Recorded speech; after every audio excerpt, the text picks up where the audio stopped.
Oggi è la prima riunione della delegazione militare alleata con la delegazione militare irachena e della delegazione faceva parte un generale italiano, il generale Arpino. Si è saputo che tutti e due i piloti italiani sono vivi, lo ha detto appunto il generale Arpino, quindi verranno rilasciati presto.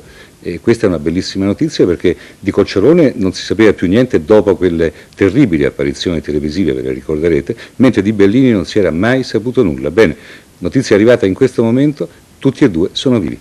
Possiamo chiudere qui questa bella edizione straordinaria, grazie, a risentirci a giornale delle 8.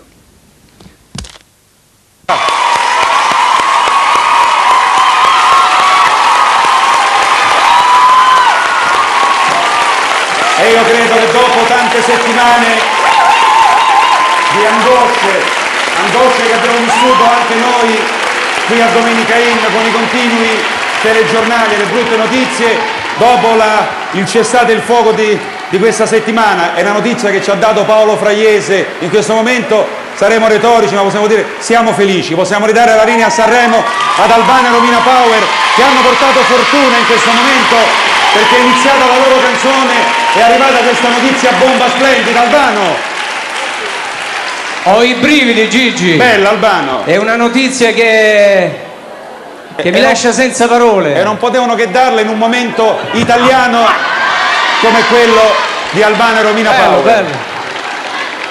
Bello. Io dedicherei alle due famiglie, Bellini e Coccioloni, oggi...